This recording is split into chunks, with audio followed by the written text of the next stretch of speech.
తెలంగాణ జాగృతి అగ్రభాగాన నిలబడి పోరాటం చేస్తున్న విషయం మీ అందరికీ తెలుసు. అందరం కొట్లాడినాం, అందరం ఆరాటపడ్డాం. బీసీ కుల గణన జరిగినప్పుడే మేము చెప్పినాం, ఈ లెక్క తప్పుల తడక, మీ లెక్క కరెక్ట్ అయితే గ్రామ పంచాయతీల వారీగా డీటెయిల్స్ పెట్టమని ఆనాడే చెప్పినాం. ఆనాడు ఇంకో మాట కూడా చెప్పినాం, మీరు డీటెయిల్స్ పెట్టండి, దాంతోపాటు భూసాని కమిషన్ రిపోర్ట్ను అసెంబ్లీలో పెట్టండి, అసెంబ్లీలో డీటెయిల్స్ ఇవ్వండి, ఒక శాంక్టిటీ ఇవ్వండి మీరు చేసినటువంటి ఈ జనగణనకు, లేకపోతే కోర్టులో ఇబ్బందులు అవుతాయని ఆనాడే చెప్పినాం. అయినా ప్రభుత్వం వినలేదు. ఆనాడు ఇంకో మాట కూడా చెప్పినాం, ఒక్కటి కాదు మీరు 3 బిల్లులు పెట్టాలి, లేకపోతే ఎవరు కోర్టుకు పోయినా అన్నిటికీ ఇబ్బంది వస్తుందంటే అది కొంత విని మీరు 2 బిల్లులు పెట్టిన. అందుకే ఇవాళ ఏ ఇబ్బంది వచ్చినా కేవలం రాజకీయపరమైనటువంటి జీవోకే ఇబ్బంది వస్తుంది తప్పితే విద్యా ఉద్యోగాల విషయంలో ఇబ్బంది రాదు. అదొకటి సంతోషించదగ్గ పరిణామం. అయితే ఇప్పుడు తెలంగాణ బీసీ బిడ్డలు నేను కోరేది ఏంటంటే, 42% కాంగ్రెస్ గవర్నమెంట్ జీవో ఇచ్చింది.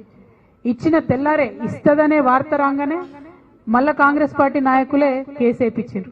అది నేను కాదు, ఇంటర్నెట్ అంతా కోడై కూస్తున్నది.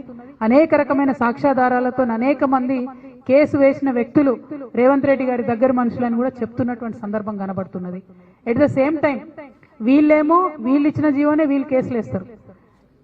బీజేపీ పార్టీ ఏమో ఏదైతే పరిష్కారం చేయాలో, ఏదైతే గవర్నర్ దగ్గర బిల్లు పాస్ చేయాలనో, ఆర్డినెన్స్ పాస్ చేయాలనో, ఏదైతే రాష్ట్రపతి దగ్గర బిల్లు పాస్ చేయాలనో ఆ పని చేయకుండా ప్రజాస్వామ్యాన్ని అపహాస్యం చేసేటట్టుగా నిన్న ఈటెల రాజేందర్ గారు కూర్చొని ఏం మాట్లాడతారు, మీరు ఎన్నికలకు పోకండి, డబ్బులు ఖర్చు పెట్టుకోకండి, ఎన్నికల రిజల్ట్స్ వస్తే కూడా మేము క్యాన్సిల్ చేపిస్తామని చెప్తాడు.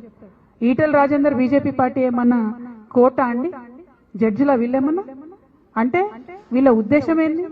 మంచి ఉద్దేశం అయితే కాదన్న విషయం ప్రజలకు అర్థమవుతుంది. ఇవాళ ఎన్నికలు జరిగితేనట వీళ్ళు పోయి కోట్ల క్యాన్సిల్ చేపిస్తారట.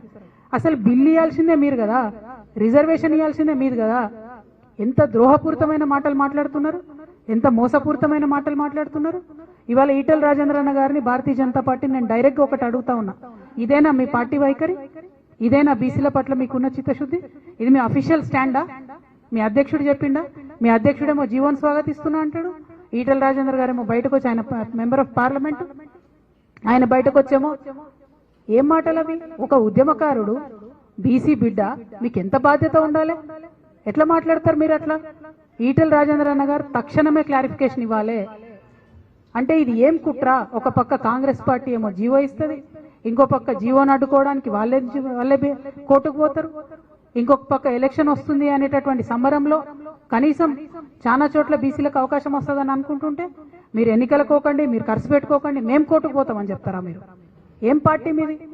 మీరు కేంద్ర ప్రభుత్వంలో పరిపాలన ఉన్నారు, ఎట్లా మాట్లాడతారు? కోర్టులకు జడ్జిలకు మీరు ఎట్లా ఇస్తారు ఆర్డర్? ముందే మీరు ఎట్లా చెప్తారు ఈ విషయం? ఈ మోసాన్ని దయచేసి తెలంగాణ బీసీ బిడ్డలు గుర్తించాలని నేను కోరుతా ఉన్నాను. ఇది చాలా దారుణం. బీజేపీ పార్టీలో ఇంకెవరన్నా మాట్లాడితే అర్థం చేసుకోవచ్చు. ఈటెల రాజేంద్ర అన్న ఒక ఉద్యమాల నుంచి వచ్చిన బిడ్డ, ఆయన ఎట్లా మాట్లాడతాడు ఇట్లా? You are an MP in a ruling party. How can you dictate what the court is going to say? How can you say we will go to the court after elections and elections will be cancelled just like Maharashtra? So did you influence Maharashtra decision also? What are you saying, Mr. Etal Rajendra Garu? I am questioning you today. You are a member of parliament. Is this a joke? The fight that we are doing on the street for the OBC community of Telangana, does this look like a joke to you?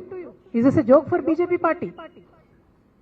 స్పష్టంగా జవాబు ఇవ్వాలి, ఈరోజు answer చేయాలి. మోసం చేసి కాలమెల్ల తీస్తామంటే కాదు.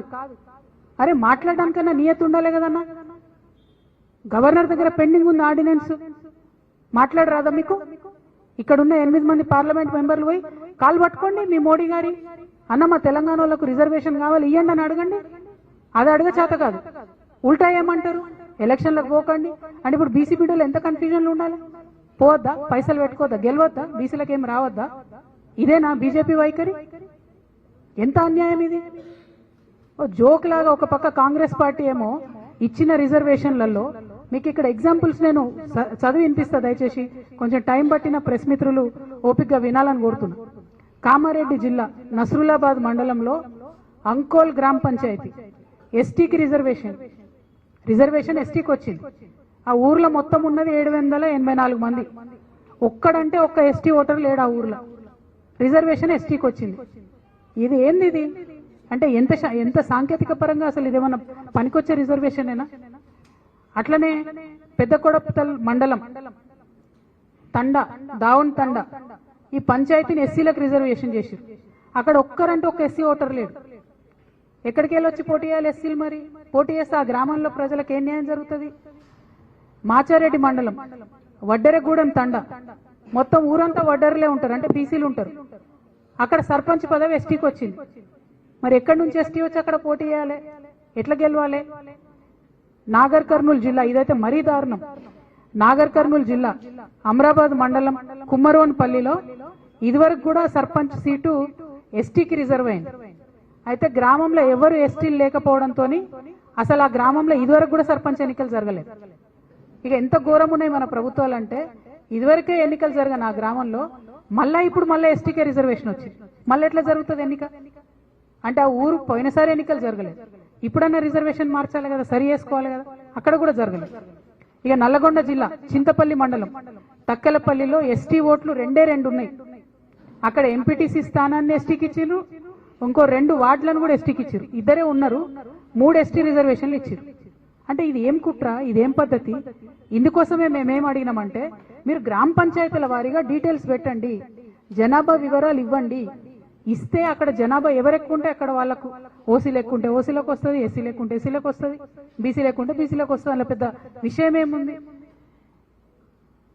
ఇంత simple ఇష్యూని కాంప్లికేట్ చేసి ప్రజలను మోసం చేసి ద్రోహం చేసి ఏం బాగుంటే ఈ 2 పార్టీలు, ఈ 2 జాతీయ పార్టీలకు చేస్తున్నటువంటి విధానాలు ఏంది?